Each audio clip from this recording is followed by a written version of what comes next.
Kita kepada hikmahnya Imam Haddad rahimahullah ta'ala, kita sampai kepada hikmah yang ke-33. Berkata Imam Haddad rahimahullah ta'ala, nafa'ana Allahu bihi wa bi ulumihi wa bi ulumi masyaikhihi wa talamidati fid dharain amin. Man ahmala as-sidqa haitsu yakhafu ista'mala al-kadhiba haitsu yarju.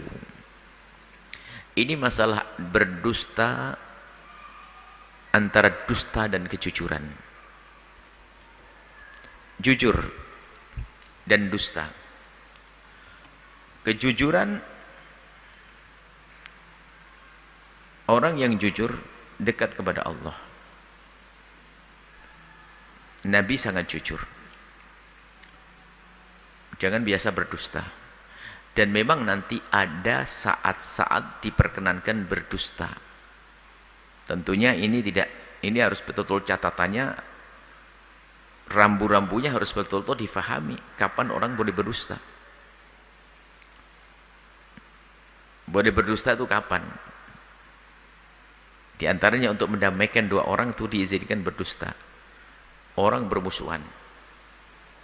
Lalu kita berdusta dengan misalnya mengatakan begini, menyampaikan salam, padahal nggak ada salam. Itu termasuk dusta untuk mendamaikan orang. Berarti dusta untuk sebuah kebaikan. Dusta untuk mendamaikan orang. Termasuk di antara dustanya suami istri untuk menyenangkan. Mungkin hidungnya mah nggak terlalu amat, tadi bilang masya Allah. Kulitnya nggak terlalu apa misalnya, rambutnya nggak terlalu. Tapi karena seorang suami yang baik mengatakan luar biasa. Menyanjung pasangan, nah ini merayu lah. Itu diizinkan. Polos malah nggak boleh. Masya Allah. Karena jujurnya menyakitkan nanti. Jujurnya menyakitkan. Kemudian juga yang tidak perlu diceritakan juga adalah urusan dosa-dosa pribadi kepada Allah. Jangan banyak cerita kepada manusia. Dan orang pun tidak boleh bertanya kepada seorang, kamu pernah mabuk ya? Nggak perlu. Kecuali memang kita punya tugas untuk bertanya tentang itu, ada hubungannya dengan misalnya satu kesalahan atau peraturan sebuah tempat, pondok misalnya atau apa, bertanya boleh. Tapi orang nggak ada urusan apa-apa, kamu pernah mabuk ya? Ente pernah zina tidak? Kurang ajar. Yang bertanya, yang mengatakan apakah kamu pernah zina, ini dicambuk seharusnya. Sebab pertanyaan itu atas dasar ada dugaan. Kenapa kamu duga? Kalau nggak ada dugaan, jangan bertanya. Coba, kalau kita bertanya pada seseorang, Anda saja kalau tiba-tiba bertanya, pernah zina ya? Kan kurang ajar. Sebab Anda tidak akan bertanya kecuali Anda mendahulukan curiga dulu. Terus kenapa Anda curiga kepada kaum muslimin? Sehingga karena pertanyaan saya pertanyaan yang kurang ajar, saya tidak perlu dijawab. Karena tidak ada urusan. Tidak ada urusan apa-apa.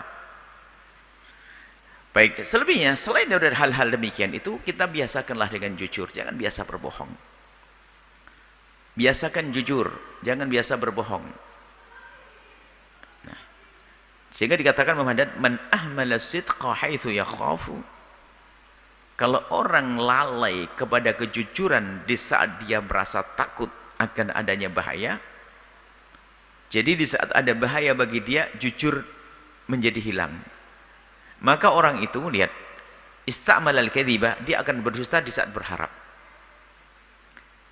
Di saat berharap berdusta. Nah, ini keadaan yang baik-baik, tapi tetap jelek. Kalau dalam keadaan bahaya itu, pantas dia kalau seandainya mau berbohong.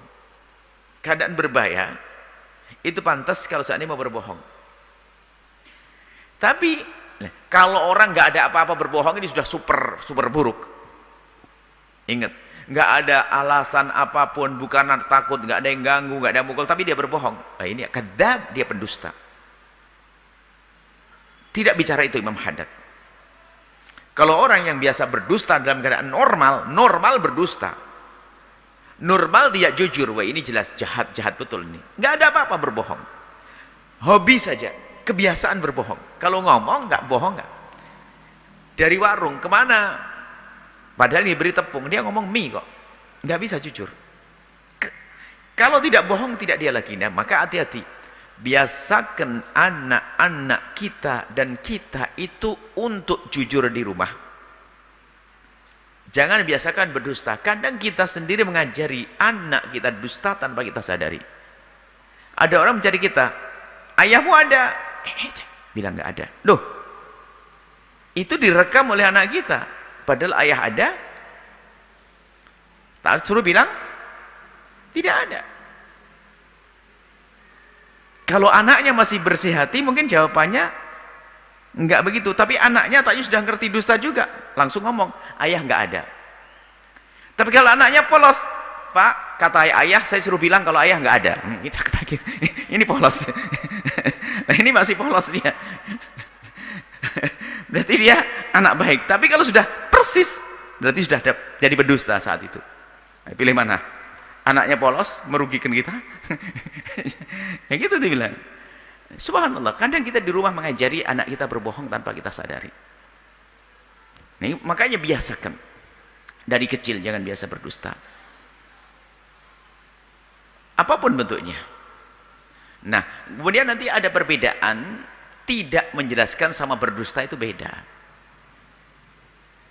Tidak menjelaskan. Misalnya Anda mungkin kalau dijelaskan mungkin tambah khawatir. Kita sering dengan ibu kita. Di sebuah tempat itu lagi ramai ada kerusuhan begitu misalnya. Ibu kita telepon langsung. Ibu telepon. Kita kalau ngomong, saya ada di sini. Ibu bakal gelisah. Di saat seperti ini berdusta boleh, tapi kalau seandainya tidak berdusta, dia cerdas, dia pindah ke tempat lain langsung bilang. Mungkin kalau di jalan ya, langsung masuk rumah. Nah, ini berarti apa? Lagi di mana nih, Nak? Di rumah ya, Kak. Berarti dia tidak ingin berbohong kepada ibunya. Biarpun sesungguhnya saat itu kalau mau berbohong tidak dosa. Kenapa? Menjaga perasaan ibu. Kalau saya ngomong di jalan, ibu bakal gelisah. Loh, kan di situ ada berantem, ada ini, Nak. Kenapa kamu ada di situ? Kemudian kebiasaan berbohong ini terus berkembang. Berbohong dari sesuatu yang kecil sampai yang gede nanti. Menjadi pendusta. Nah, di saat dalam bahaya kok dia berani berbohong, maka dia tidak mau jujur. Di saat dalam keadaan bahaya, akan membahayakan dia, lalu dia meninggalkan kejujuran, maka dia di saat berharap, dia akan mudah berdusta. Ini penyakit yang membahayakan. Jangan sampai dikatakan alaikum bisidqi, kata Rasulullah, awas, biasakan dengan kejujuran. Fa inna sidqa yahdi ilal birri, karena kejujuran membawa kepada kebaikan. Wa innal birra yahdi ilal jannati, dan kebaikan menghantarkan ke surga. Jadi kebaikan menghantarkan ke surga. Ada sebuah kisah dahulu dikisahkan Syekh Abdul Qadir Al-Jilani itu, suatu ketika di saat beliau mau belajar itu, oleh orang tuanya itu diberi uang lumayan banyak lah, 400 dinar, 4.000, pokoknya lumayan banyak, anggap sajalah bekal. Cuman ibunya sudah berpesan, ya Abdul Jilani, Abdul Qadir Jilani, ini bekal ya, ditaruh di baju yang sudah disiapkan. Terus pesan Umi apa? Pesan Umi adalah kamu jangan bohong. Sudah, jangan bohong. Akhirnya di perjalanan itu, pas di tengah perjalanan ada perampok.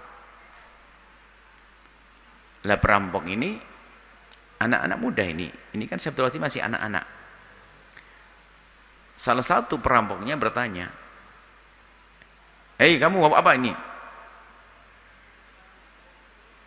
Ngomong, "Saya baca 4.000 dinar, saya bawa uang nih berapa puluh juta ini." Kata perampoknya ini, anak kecil paling bohong. Nah, biarin itu. Setelah itu yang lain penasaran, jangan-jangan benar, coba tanya lagi, kamu bawa apa? Bawa uang nih berapa? Anggap saya 10 juta. Kok jujur? Akhirnya nyampe kepada pemimpin ketua perampoknya. Ini gimana anak ini? Coba lihat, panggil sini, panggil. Siapa kamu? Saya Abdul Qadir Jalani. Kamu bawa apa? Saya bawa uang ini, uang emas nih. Akhirnya ketua perampoknya tanya, kok kamu jujur banget? Ya, saya dipesani ibu saya bahwasanya saya tidak boleh bohong. Ini perampoknya mikir,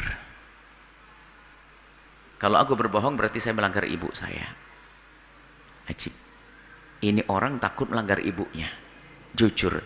Lah saya ini bukan sekedar melanggar, ini saya itu bukan sekedar bohong kepada Allah, bohong ini saya melakukan banyak kesalahan. Ini berani jujur padahal resikonya adalah duitnya hilang. Duitnya hilang, tapi dia berani jujur demi agar tidak melanggar ibunya. Akhirnya sang rampok itu merasa, aku melanggar Allah setiap hari tapi tidak merasa berdosa. Setelah itu sedih menitikkan air mata, lalu mengatakan, tobat aku sekarang, mulai hari ini aku tidak merampok lagi. Kurang lebih begitu. Jadi berkat kejujuran Syekh Abdul Qadir Jalani. Kemudian setelah itu pengikutnya adalah bertobat bersama pemimpinnya ini, sehingga dikatakan Syekh Abdul Qadir Jalani sebelum menjadi ulama sudah menjadi sebab tobatnya perampok. Memang mikir benar, diberi kesadaran sang perampok ini anak kecil mestinya kan sembunyi, dan tempatnya pun sudah sangat sembunyi. Kalaupun digeledah, dibuka nggak ketahuan karena sama ibunya sudah disiapin baju dalam yang aman. Seandainya dia ngomong nggak bawa duit, nggak akan ketahuan. Mau diambil saja oleh perampoknya susah dilihat. Akhirnya perampoknya mikir, wah ini jujur benar orang ini. Gara-gara itu menjadi tobat. Ini sebuah cerita yang dinukil dari yang diriwayatkan tentang Syekh Abdul Qadir Jalani. Akan tapi kita suatu ketika juga ada orang pada zaman Nabi, seorang anak muda pengen masuk Islam, kayaknya berat. Kenapa? Nggak boleh mabuk, nggak boleh judi, nggak boleh bohong dan sebagainya. Akhirnya dia memberanikan diri datang ke Rasulullah, ya Rasulullah, saya sebetulnya pengen masuk Islam, cuman berat sekali larangannya, nggak boleh mabuk, nggak boleh judi, nggak boleh bohong. Kata Nabi, kenapa berat kalau semuanya? Iya, ya kalau satu aja misalnya ya sudah, yang jangan kamu langgar, kamu jangan bohong aja deh. Selebihnya Nabi tidak mengatakan kamu boleh, enggak, pokoknya sedang ente pegangi, jangan bohong aja deh. Baik ya Rasulullah. Dia pergi. Setelah pergi, di saat ketemu dengan kawan-kawannya, diajak minum, diajak berjudi. Sebentar, saya nanti besok ketemu Nabi, padahal saya sudah berjanji agar saya tidak berbohong. Kalau saya sekarang mabuk sama judi, ketemu Nabi, saya ngomong apa kalau ditanya? Akhirnya gara-gara dia pengen jujur, akhirnya wah saya tidak mau minum sekarang, saya nggak mau mabuk sekarang, nggak mau judi. Kenapa? Kalau saya mabuk sekarang judi, lalu besok ketemu Nabi, ditanya oleh Nabi, malunya aku. Maka dengan jujur akan terbawa kita kepada kebaikan, kejujuran. Maka dari itu ayo kita semuanya menghindar dari membiasakan berbohong, ya, berbohong yang pada akhirnya merugikan kita semuanya. Berbohong atas nama, ya, nanti bohongnya itu tingkatan macam-macam. Ada kelas mufti. Mufti berbohong hanya demi fatwa yang dirubah, tidak jujur kepada fatwanya.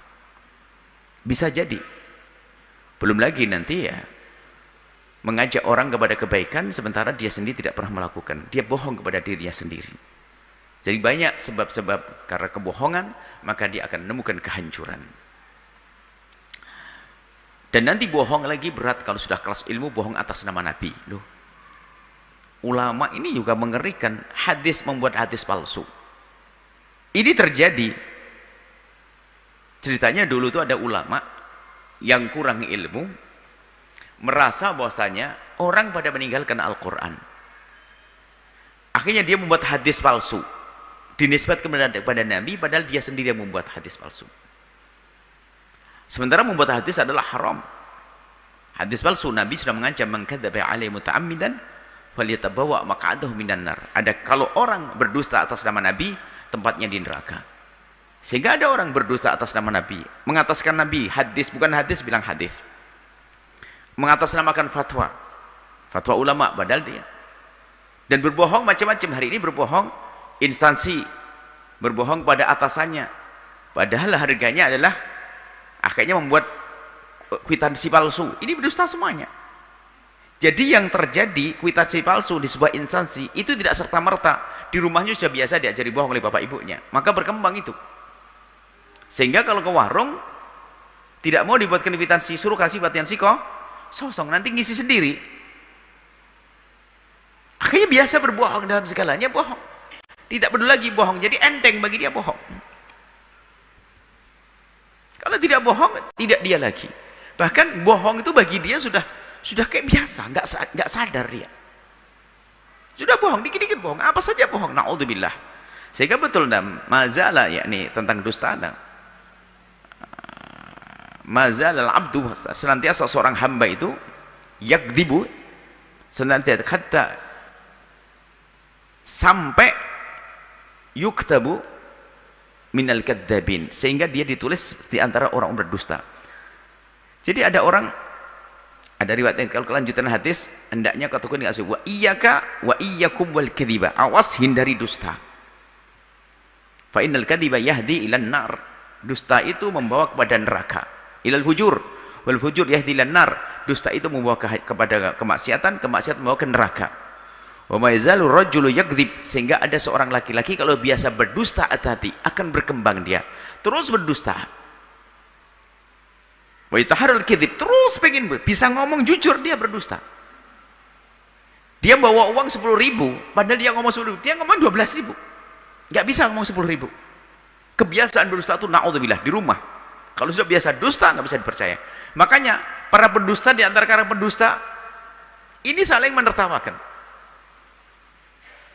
dan sudah saling mengerti kalau saya berdusta. Seperti Musailimah al-Kadzab ini, Musailimah al-Kadzab itu kan pendusta yang ngaku nabi. Musailimah al-Kadzab itu mengaku nabi. Di saat membawa ayat kepada temannya, ada ini cerita lucu ya, cerita menggelikan. Di saat cerita kepada temannya, gimana pendapat ini tentang wahyu ini kepada temannya? Apa jawab temannya? Ya Musailimah, aku yakin seyakin-yakinnya kamu tahu bahasanya aku yakin bahasanya kau berdusta. Sebab sama-sama bohong nih. Kata temannya, Musailimah, aku yakin seyakin-yakinnya bahwa kamu yakin kalau aku tahu bahasanya kamu itu berdusta. Artinya sudah sama-sama bohong. Bohong itu bohong. Iya, bohong. Istri bohong, suami bohong, sudah biasa bohong. Sehingga dalam keluarga itu nggak ada yang jujur, yang mana kebenaran ada. Kalau sudah biasa bohong dalam sebuah keluarga, pembohong semuanya, naudzubillah. Maka ayo kita mulai saat ini. Jangan biasa dengan berdusta. Kalau hal yang tidak perlu diceritakan, jangan dibalik, diam saja. Tapi kalau biasa berdusta, ini membahayakan. Akhirnya sang anak ngerti diajari ayah yang berdusta, besok sama ayahnya ngajari anak berdusta. Tadi waktu tanya, bilang ayah tidak ada. Oh ya, sehingga anak besok bisa ngomong gitu. Anak ngerti bisa berbohong, langsung diamalkan esok hari. Sehingga langsung sanad dustanya disandarkan diajarkan kepada anaknya, sehingga semuanya akan menjadi pendusta-pendusta di dalam rumah itu. Sehingga pada akhirnya semuanya saling tidak percaya. Setiap omongan daripada keluarganya, dia masih merenung, benarkah dia? Setiap ngomong, benarkah dia? Sehingga di saat ngomong yang benar, pada akhirnya menjadi tidak dipercaya. Ini kan musibah. Sampai suatu ketika ada di kitab Arabiah ini cerita ibrah, cerita hikmah. Satu orang itu biasa berbohong begini. Pengembala kambing tiba-tiba, oh ada serigala. Orang kampung datang. Setelah datang semua nolong, mana serigalanya? Enggak ada, sambil ketawa dia. Besok teriak lagi, serigala. Orang kampung keluar lagi mau nolong. Rupanya dia memang suka berbohong, bohongin orang satu kampung. Serigala, datang orang kampung, mana serigalanya? Enggak ada, ketawa. Besok betul ada 2 serigala datang ngabisin kambingnya. Dia teriak, serigala. Orang mau datang, orang nggak datang, kenapa? Paling bohong dia. Kurang lebih seperti itu. Kalau kita biasa berbohong, pada akhirnya di saat kita bicara benar pun orang tidak bisa percaya.